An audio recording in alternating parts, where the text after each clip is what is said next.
उस वक्त पहला विश्व युद्ध चल रहा था।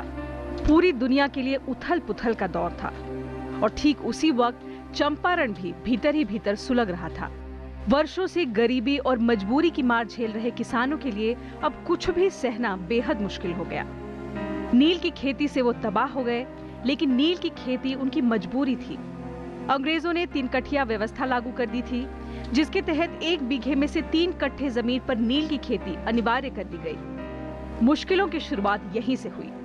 बुआई के हर मौसम से पहले जमीन जमादार तय करते थे, यानी किसान जमीन के किस हिस्से पर नील बोएगा ये किसानों के हाथ में नहीं था।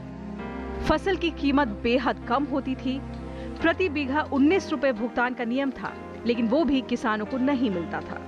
मुआवजे की कोई व्यवस्था नहीं थी। नील की खेती करनी ही पड़ती थी अनिवार्यतः। उस नील की खेती को उन्हें प्राथमिकता देनी होती थी और जो उन्होंने दाम दे दिया तय करके वो लेना पड़ता था। वो नील की प्रोसेसिंग में भी उनको मजदूरी करनी पड़ती थी, कम से कम मजदूरी में काम करना पड़ता था और प्रशासन उन पर तरह तरह के टैक्स लगा देता था। यानी खेती करते हुए भी वो एक सुखी जीवन नहीं जी सकते थे। बहुत ही गरीबी में, अभाव में, हर समय प्रताड़ना के डर से जीते थे वो। उस वक्त चंपारण जिले में नील के 70 कारखाने थे और पूरे जिले पर इन कारखानों का प्रभाव था। 2 से 5 मील की दूरी पर बने इन कारखानों ने अपने अपने इलाके बांट रखे थे। जो किसान पहले अन्न उपजाते थे, उनसे ये लोग जबरदस्ती नील की खेती करवाने लगे। पहला विश्व युद्ध चल रहा था, तो अंग्रेजों को और पैसों की जरूरत थी, लिहाजा नील की खेती करने वालों पर और दबाव बनने लगा। अगर कोई किसान नील उगाने से मना करता, तो उसकी बेरहमी से पिटाई होती। ऐसा नहीं था कि किसानों ने कोशिश नहीं की। छोटे किसानों ने 1907 जिलाधीश के पास अर्जी दी और अपना दुख सुनाया। नतीजतन कुछ करों से किसानों को राहत दी गई। इसमें कारखानों की तरफ से वसूला जाने वाला एक आना भी शामिल था। कारखानों की आमदनी कम हुई, तो वे लोग किसानों से नील की खेती के लिए अलग से सिंचाई का पैसा वसूलने लगे। 1914 में जाकर ये वसूली बंद हुई, लेकिन नील के धंधे से जुड़े लोग किसानों के लिए जो कर लगाते थे, अगर वो उसको नहीं भरते तो उनके लिए सजा का प्रावधान था।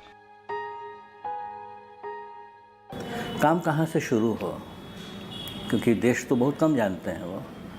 ऐसे में एक बिहार के शुक्ल जी हैं, किसान हैं चंपारण के, जो बहुत पहले से, गांधी के पहले से कांग्रेस में घूमते रहे हैं ये कहने के लिए कि भाई हमारे यहाँ बहुत बुरी हालत है, नील की खेती के कारण किसानों का जीना मुश्किल हो गया है, लेकिन कोई हमारी बात सुनता नहीं है। तो आप में से कोई चले और देखे वहाँ, तो सब के पास जाते हैं। जितने बड़े कांग्रेस के नेता हैं उन सबको बुलाने जाते हैं, लेकिन हर कोई उनको ये समझाता है कि नहीं, अभी आज़ादी की बहुत बड़ी लड़ाई चल रही है, छोटी छोटी बातों के लिए समय नहीं है। ऐसे में गांधी नाम का एक आदमी आता है, जो उस समय तक महात्मा गांधी नहीं है, MK गांधी है। नील समेत बाकी नकदी फसल उपजाते उपजाते किसान खस्ता हाल हो गए। उनका उधार बढ़ता गया और अपनी बेहतरीन जमीन पर वो अन्न के बदले नील उगाते रहे। धीरे धीरे नील ने जमीन के उस हिस्से की उर्वरता कम कर दी। इसके बाद जब वहां दूसरी फसल भी बोई गई, तो पैदावार कम हो गया। चंपारण में भूखमरी की नौबत आ गई। किसानों को कोई रास्ता नहीं दिख रहा था। वहीं के एक किसान राजकुमार शुक्ला ने फिर महात्मा गांधी को चिट्ठी लिखी। उन्होंने चंपारण के हालात से कांग्रेस और महात्मा गांधी को अवगत कराया और उनसे चंपारण आने की अपील की। Bureau report, Rajya Sabha TV. आजादी के आंदोलन का पहला सत्याग्रह यानी चंपारण सत्याग्रह, एक ऐसा आंदोलन जिसमें न गोली चली, न लाठी, न जुलूस निकला, न कोई बड़ी सभा। गांधी जी गिरफ्तार हुए तो जमानत लेने से भी मना कर दिया। आखिरकार अंग्रेजों को झुकना पड़ा और 100 साल पुरानी कुप्रथा खत्म हुई। बंगाल और बिहार समेत देश का एक बड़ा हिस्सा उन दिनों 3 कठिया प्रथा की चपेट में था। हजारों किसान धान गेहूं की जगह नील की खेती करने के लिए मजबूर किए जाते थे। नील की खेती से जमीन तो बंजर होती थी, पर अंग्रेजों के अत्याचारों ने गरीबों की कमर ही तोड़ डाली थी। ऐसे में जरूरत थी एक ऐसे इंसान की जो यहाँ आकर उनकी आवाज अंग्रेज हुकूमत तक पहुँचाए और उन्हें अत्याचारों की इस अंधेरी खाई से बाहर निकाले। 15 अप्रैल सन 1917 एक मामूली और अनाम से स्थानीय किसान राजकुमार शुक्ल के बुलावे पर मोहनदास करमचंद गांधी ने मोतिहारी के चंपारण कस्बे की धरती पर कदम रखा और इस तरह देश के पहले सत्याग्रह की घड़ियां शुरू हुई। पहला तो हमने कहा भय मुक्ति का, दूसरा अपने बूते स्वावलंबी जीवन जीने का। खेती में हम वह उत्पादन करेंगे जो हमारी आवश्यकताओं की पूर्ति करता हो। नील की खेती हमारी आवश्यकता की पूर्ति नहीं थी, वो बाध्यकारी थी नील का व्यवसाय करने वालों के लिए, हमारे ऊपर थोपी गई थी। नील हम खा नहीं सकते थे, तो दूसरा कि हम जो कंज्यूम करें वो हम प्रोड्यूस करें। ये दूसरी शिक्षा का क्षेत्र है। शिक्षा वह जो हमें स्वावलंबी बनाए, भय मुक्त करे, निर्भयता के रास्ते पर चलने की सीख दे, वो शिक्षा। गांधी ने नई तालीम के प्रयोग वहाँ किए। दरअसल मोहनदास करमचंद गांधी ने यहीं से महात्मा बनने का रास्ता तय किया। गांधी जी को उस वक्त का भारत कम ही जानता था, लेकिन उनकी आमद की खबर पाकर हजारों किसान उनके दर्शन के लिए उमड़ पड़े। किसान रो रो कर अपनी समस्याएं गांधी जी को बताने लगे। उधर अंग्रेज अफसर हरकत में आ गए। तुरंत पुलिस को भेजा गया। पुलिस सुपरिटेंडेंट ने गांधी जी को जिला छोड़ने का आदेश दे दिया, लेकिन गांधी जी और उनके साथी किसानों को इंसाफ दिलाने की ठान चुके थे। गांधी जी ने जिला छोड़ने से मना कर दिया। गांधी जी को जेल भेज दिया गया। 18 अप्रैल 1917 को कोर्ट में उनकी पेशी हुई। गांधी जी ने मैजिस्ट्रेट के सामने साफ गोई से कहा कि वो अपनी जांच पूरी किए बगैर चंपारण नहीं छोड़ेंगे और उन्हें इसकी जो भी सजा मिले वो उसे भुगतने के लिए तैयार हैं। मैजिस्ट्रेट गांधी जी की सच्चाई और निडरता को देख चकरा गए। कुछ समझ न आया तो तारीख आगे बढ़ा दी गई। इस बीच कुछ अखबारों में ये खबर सुर्खियां बन गईं। अंग्रेज हुकूमत तक मामला पहुंचा। उसी दौरान पहला विश्व युद्ध छिड़ा हुआ था और रूस में लेनिन की बोल्शेविक क्रांति आखिरी दौर में पहुंच चुकी थी। अंग्रेजी हुकूमत कोई जोखिम मोल नहीं लेना चाहती थी। गांधी के आगे झुकते हुए मुकदमा वापस लिया गया और जांच पड़ताल में उन्हें प्रशासनिक सहयोग का आदेश भी दिया गया। ये सत्य की जीत थी। गांधी और सत्याग्रही खुलकर गांव-गांव जाने लगे।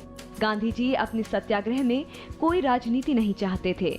उन्होंने अखबारों को किसी संवाददाता को चंपारण नहीं भेजने की दरख्वास्त की।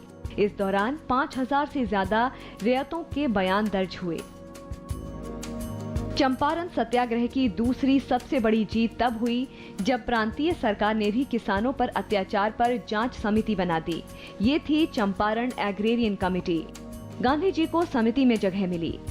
इस समिति की अनुशंसा पर करीब 100 साल पुरानी 3 कठिया प्रथा कानूनी तौर पर खत्म कर दी गई। यही नहीं, किसानों से अवैध रूप से वसूले गए धन का 25% भी वापस किया गया। शर्मसार कई नीलहा ऑफिसर अपना सामान बांधकर देश लौट गए। आश्चर्य होगा आपको जान करके कि पूरे चंपारण की लड़ाई में गांधी जी ने कभी एक जुलूस नहीं निकाला, एक नारा नहीं लगा, वहाँ कोई धरना नहीं हुआ, किसानों का कोई सत्याग्रह नहीं हुआ, कोई झंडा नहीं लगा। यानी जिन जिन चीज़ों को हम सत्याग्रह समझते हैं उनमें से कोई भी चीज़ आपको चंपारण की पूरी लड़ाई में मिलेगी नहीं। एक ही काम गांधी जी ने ये किया कि भाई किसान जो था, जो सच में नील की खेती से परेशान था, उसको कहा तुम बोलो तो कि तुम परेशान हो, ज़बान खोलो। और अंग्रेज़ अधिकारी जो थे वहाँ के, जो नीलहे लोग थे जिनकी मिलें थी वहाँ, वो अच्छी तरह जानते थे कि इन लोगों को इतना दबाकर और डरा कर हमने रखा है कि कोई बोलेगा नहीं। चंपारण सत्याग्रह सही मायनों में देश की आजादी के संग्राम का मील पत्थर बना। 1916 में करीब 22,000 एकड़ जमीन पर आसामीवार, जिरात और 3 कठिया प्रथा लागू थी। चंपारण के रियायतों से दस्तूरी, फगुआही, दशहरी जैसे 46 तरह के कर बर्बर तरीके से वसूले जाते थे। लेकिन राजकुमार शुक्ल की एक पहल पर गांधी जी और उनके सत्याग्रहियों ने बिना हड़ताल, बिना हिंसा, बिना लाठी और बिना गोली के सत्य का पहला प्रयोग सफल करके दिखाया। यही था Champaran Satyagraha. Bureau report, Rajya Sabha TV.